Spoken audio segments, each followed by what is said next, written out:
Anna's asking, I am having trouble with this printing my SKU label with my Rollo printer. So Anna, we actually never use a Rollo printer. We've always used a Dymo. And so in the beginning, we actually had a SKU printer, yeah, with the Dymo. And we found out that it wasn't the best for us because as we were printing like hundreds of different SKU labels, it just started to curl up, and then we were having trouble matching it up with the product.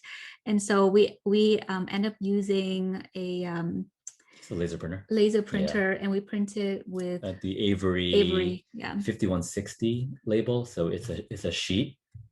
It's just an 8.5 by 11 sheet of 30 labels. You just feed it into your laser printer, and then it can print out all the labels for you. You just peel and stick. So the printer that the Dymo printer that Amy was referring to is the 450, and that one just prints out again like labels one after the other. So it becomes like a really long ticker tape type of thing, and it just becomes really annoying. So yeah, definitely look into using Avery 5160 labels, especially if you already have a laser printer at home. We do not suggest inkjet because inkjet will smudge if it gets wet, whereas laser printer, if it gets wet, everything's Oh, I good. didn't know that. Yeah. Yeah, laser like literally burns the thing onto there, so it doesn't smudge. Whereas Okay. ink, it's ink, so it's gonna run if it gets wet. So So I'm gonna link Anna a list of all of the supplies that we use to prep and pack all of our shipment plan items.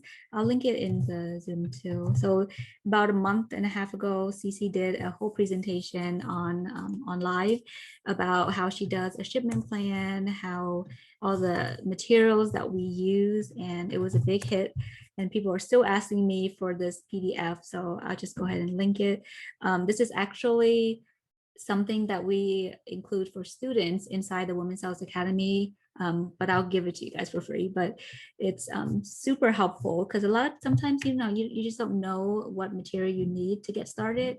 And not to say that you need all of this stuff, but when you do run into the problem where, oh, I want to print using a laser printer, what type of Avery labels do I use? The link is all here, so check it out. yeah, and I just noticed that you mentioned the Rollo printer. So I don't know much about Rollo printers, but the ones I looked into, they seem to be more for the 4x6 like shipping labels. So that might be why you're having trouble with SKU labels. So I would probably go away from the Rollo printer if it's the one that I'm picking up, and then just go with a laser printer, like I was saying. Yeah, and once you are a little bit more like, I guess, on the intermediate slash advanced level, then you can actually get a printer, the Dymo printer for your box label. I think that's what she has right now. So she Oh, has a okay. Rollo, which Okay. a lot of people love. So we just got the Dymo 4XL for the 4x6 shipping label. We got it a long time ago, but I know people like love their Rollo. So if our Dymos ever die, I think We're getting I might look into a Rollo because people have been. raving about Yeah, that. exactly. Yeah. So, all right. I